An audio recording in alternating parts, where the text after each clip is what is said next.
Hello and welcome, or welcome back to the channel. My name is Professor G. I'm a law professor and a historian, and my area of scholarly research and focus is on the slave laws and slave codes that maintained and sustained the antebellum South that would eventually become the Confederate States of America.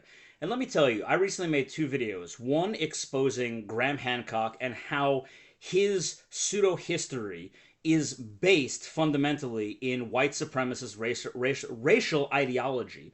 And I made clear in that video, and I'm going to make clear now, 30 seconds in for any of the detractors, I'm not saying that Graham Hancock is racist. But his pseudo-history is, and it is in fact, very dangerous. And I'm going to make that claim again today and prove that again today. And then I made a video about Thomas Sowell's argument that slavery was not based on race. And I explained how that's clearly wrong. Now, in that video, I am being more critical of the good doctor here because clearly the man is not dumb. The man is an undergrad from Harvard and a PhD from the University of Chicago. So he's not dumb. So he's either purposely misleading people to push a revisionist historical narrative, or he is just completely ignorant on the institution of African slavery in the United States and the antebellum South. It's got to be one or the other. But my point being is that in these videos, I don't try to offend the person I'm talking about, or if I do, I believe it's earned because they have to answer for the things that they said or they did. However, the comments from the supporters of these people are absolutely insane. This draws out from the troll dens the neo-Nazis, neo-Confederates, Confederate sympathizers, all of these groups who get so butthurt when you expose pseudo-history for what it is, and when you use historical fact and narrative from the time period to prove your point. For example, one of my favorite comments on the Thomas Sowell video was someone called me a liar and an idiot and said that Thomas is telling the truth. And I said it's funny how all of the antebellum jurists, and we're going to go back to primary sources today, jurists, legal scholars from the antebellum South, disagree with him. And then I commented and I said, you know, if they even cared about his opinion because he's black and he would have been enslaved because he's black. So, you know, it's funny when you see this stuff, but it just makes the mission of exposing pseudo-history so much more relevant and important in today's day and age because people like this do actually exist. These people who believe that slavery wasn't bad or slavery wasn't based on race, or this idea of one prehistoric civilization that seeded all other civilizations is not somehow based in racial superiority, because clearly indigenous peoples couldn't have done it. You know, they needed some superior culture to give them the information and explain to them how they can get this stuff done. And when you do that, when you take away from an indigenous people's ability to create or ability to, you know, be on the same level as another race, you justify things like African slavery in the antebellum South. And that's exactly what these people did. So today, we're going to go back into my favorite primary source, An Inquiry into the Laws of Negro Slavery in the United States by Thomas R. Cobb. Now, again, for returning viewers, I apologize that I have to keep going back and explaining this, but for people who are new to the channel, it's important that they understand what this is. So Thomas R. Cobb was one of the most preeminent jurists in the antebellum South. He was from the state of Georgia. Some background on his family: his brother Hal Cobb was the governor of Georgia at one point, the Speaker of the House, and the Secretary of the Treasury before Georgia seceded and he joined the Confederate cause. But Thomas Cobb, as I said, was a well-respected jurist. He was so respected and he was so fundamental to the Confederacy, what became the Confederate States of America, that he was affectionately known by Confederates as the James Madison of the Confederacy. James Madison being the father of the U.S. Constitution, Thomas Cobb was considered to be the father of the Confederate Constitution, which, as you know if you watch my previous videos, enshrined forever, or tried to, the institution of African slavery in the Confederate States. So he wrote this book as a treatise for attorneys who would be practicing law in antebellum slaveholding states' courts. If they had an issue or a case dealing with slavery, they could use this book and cite to it in order to help cement their case or to do legal research. So this was considered a go-to book for any issue dealing with slave laws or slave codes in the antebellum South.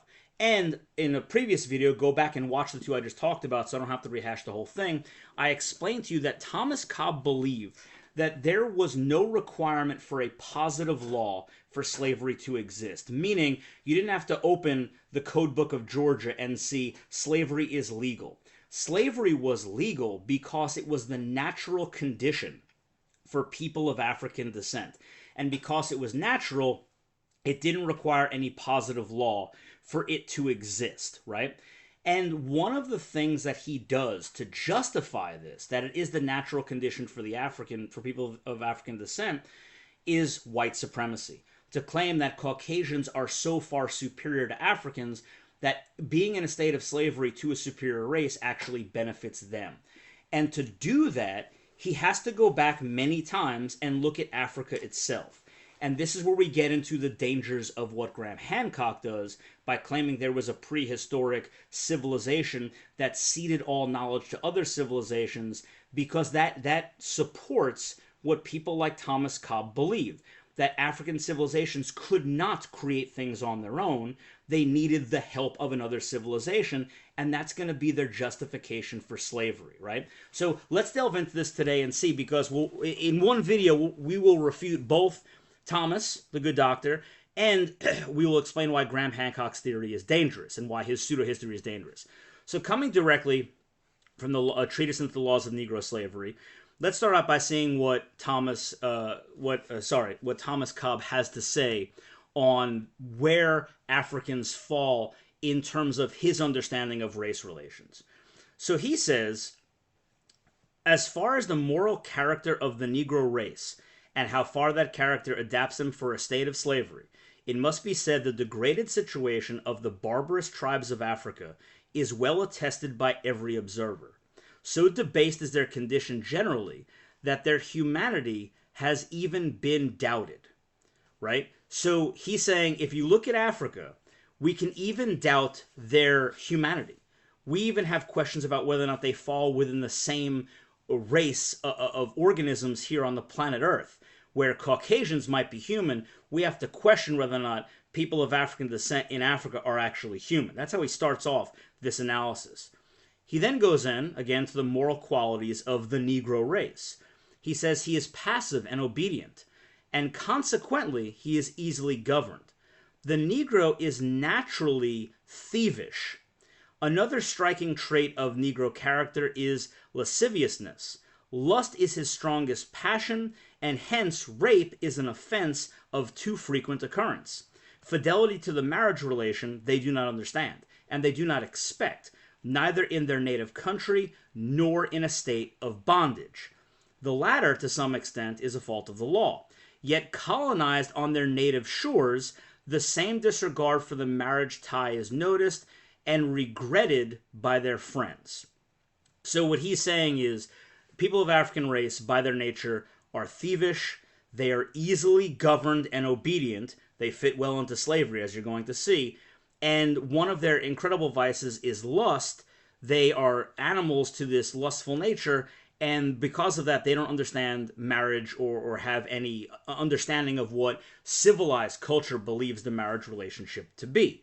Now, so he just talks about how subhuman people of African descent are. Now he's going to talk about Africa itself.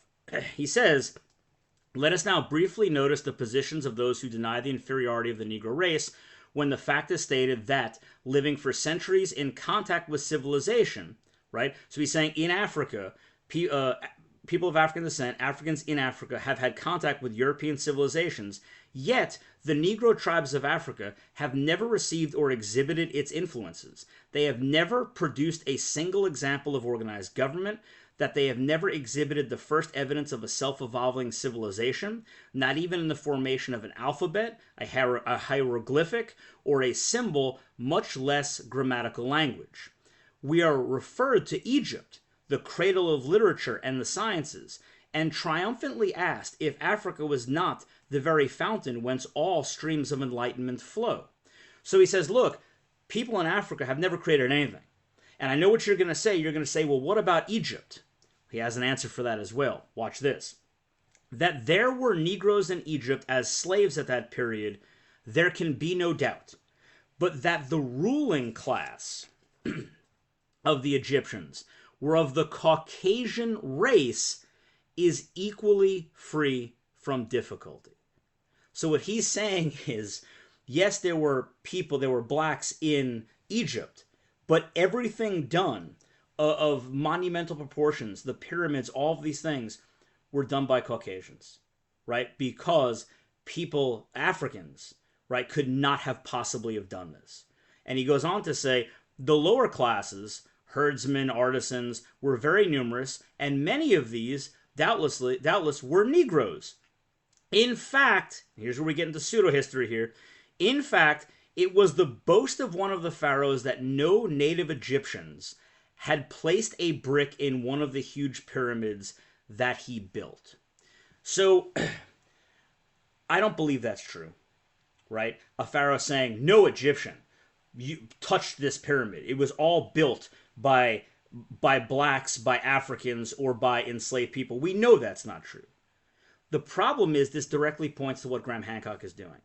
This book was accepted as fact by all of the jurists, all of the people reading it. And Thomas R. Cobb was such a highly respected member of the antebellum community that anyone reading this would have accepted that as fact. Oh, a pharaoh said that no Egyptian built the pyramids because they used slaves to do it, or they used the lower class to do it. So therefore it must be true. It was clearly built by Caucasians, by white people. But we know that's not true. This is pseudo-history being used by Thomas Cobb and other enslavers to justify slavery. So you see that, and that's terrifying, because that's exactly what's happening with what Graham Hancock is doing. He's pushing these things as fact, that there was this ancient prehistoric civilization that seeded all others, without any facts to it, and people are reading these books that look legitimate or listening to lectures on YouTube and saying, clearly that's history, when it's not. And again, as we've seen, this idea that there is an advanced civilization, or that one race is more advanced than the other, leads to horrific things like the enslavement of one race by another. So let's continue. He goes on to talk about Africa again. The people inhabiting the northern portions of Africa along the coast of the Mediterranean Sea are as distinct from the Negro proper as the Caucasian origin of the one should make them different from the Negro origin of the other. So anyone who has done any good in Africa is because they are of Caucasian descent, as opposed to those of Negro descent, who are clearly unfit, who are subhuman, who are inferior to anyone of the white race. So again, what he's showing you is that blacks in Africa could not create, could not have society, could not do all of these things. Therefore, they need the superior white race to enslave them, to better them. So he says the inference would seem irresistible from the testimony of this volume that the most successful engine for the development of the Negro is slavery. This inquiry into the physical, mental, and moral development of the Negro race seems to point them clearly as fitted for a laborious class. Their physical frame is capable of great and long-continued exertion. Their mental capacity renders them incapable of successful self-development, and yet adapts them for the direction of a wiser race. Their moral character renders them happy, peaceful, contented, and cheerful in a status that would break the spirit and destroy the energies of the Caucasian or the Native American. So it wasn't based on race. Thomas Cobb is saying only Africans fit the mold of being a good slave. This would break a Caucasian or a Native American. He goes on now to compare Africans enslaved to domesticated animals. He said, nature has so constituted the animal creation that when any portion of it is placed in a position doing violence to the law of their nature, it dwindles and becomes extinct. Thus, domestication is destruction to many fierce animals, while it perfects the development of the horse, the cow, and others. So bondage has ever proved annihilation to the American Indian, whenever under the Spanish Hidalgo, or the New England Puritan, or the Virginia Cavalier. What has been its effect in this respect upon the Negro? The answer to this question is the voice of nature, whether her law is violated in his enslavement. So he's saying, we see in animals, you can't domesticate a tiger because it does violence to their nature, but you can domesticate a horse and a cow and a cat and a dog. So we've tried to enslave people of other races like Native Americans, but it does violence to their nature and they die. But what happens when we enslave people of African descent? He says, we learn that the mere physical development of the Negro is improved by his transport and enslavement. As an animal in stature, in muscular energy and activity and strength, the Negro has arrived at his greatest development while in slavery. In the mental and moral development, slavery, so far from retarding, has advanced the Negro race. But remove the restraining and controlling power of the master, and the Negro becomes at once the slave of his lust and the victim of his indolence, relapsing with wonderful rapidity into his pristine barbarism. Do you see what he's saying? He's saying that because Africans are so inferior to the Caucasians, to the white race, that their only position, natural position, is slavery, and slavery actually betters them for it. It betters them physically, and it betters them emotionally and intellectually. He says the history of Africa is too well known to require of us an argument or extended notice to show that left to themselves, the Negro races would never arrive at any high degree of civilization.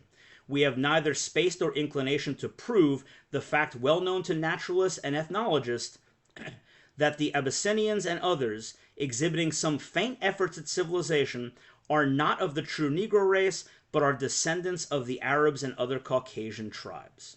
So again, any fact that pointed to Africans and people of African descent creating civilizations or doing anything higher order that might be on the same level as Caucasians, he attributes to because that's not actually a Negro race, that is a derivative of a Caucasian race. So let's finish this by his conclusion. The important truth is before us from history that contact with the Caucasian is the only civilizer of the Negro, and slavery is the only condition on which that contact can be preserved.